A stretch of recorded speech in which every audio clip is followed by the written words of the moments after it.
माहेर एक अशी जागा जिथे मुलगी वयाने कितीही मोठी असली तरी ती लहानच असते. तिथे तिचे सर्व हट्ट पूर्ण केले जातात. सासरी मुलगी कितीही सुखी असली तरी तिला माहेरची ओढ असते. वर्षातून एकदा तरी मुलीचे पाय माहेरकडं वळतात.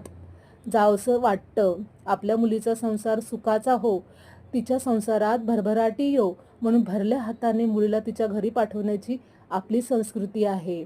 महिनाभर माहेरी राहून महिना कसा संपला कळलंच नाही.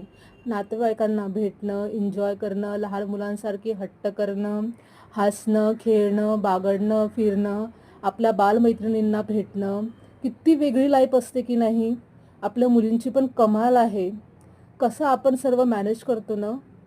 तो दिवस आला ज्या दिवशी माहेरून सासरी वापस जायचं होतं. मन कसं होतं ना एकदम हळवं. रडायला येतं. दिवसभर आपण कितींदा रडतो माहीत नाही. मम्मी पप्पांना सारखं इन्स्ट्रक्शन देतो, खात पीत जा, दवाखान्यात जात जा, एकमेकांची काळजी घेत राहा, माझी काळजी करू नका, मी सासरी खूप सुखी आहे. स्टेशनच्या दिशेने पाय उचलत नाही. मन कसं भरलेलं राहतं. भरल्या डोळ्याने आपण घराच्या बाहेर पडतो.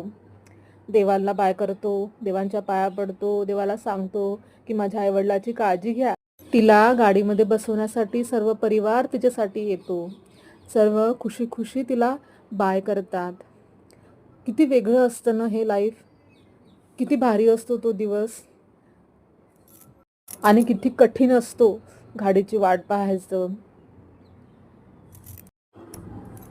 गाडीमध्ये बसतो, भरल्या डोळ्याने आईवडिलांना बाय करतो आणि पुढे वाटचाल करतो. आणि आपल्या मुलींची पण किती कमाल आहे ना.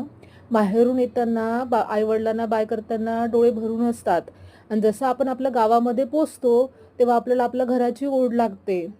घराची काय परिस्थिती असेल, साफसफाई असेल की नाही, आपण असं विचार करून आपल्या घरापर्यंत पोचतो. रात्रभर गाडीमध्ये प्रवास करून आपण आपल्या सासरची विचार करत असतो. आपल्या मुलींचं पण वेगळं असतं. माहेरी पण राहावंसं वाटतं, सासरी पण जावंसं वाटतं. किती कसं मॅनेज करतो ना आपण हे सर्व. सकाळी सकाळी सासरी पोचली. आता घराची ओढ लागली. कधी उतरतो आणि कधी जातो.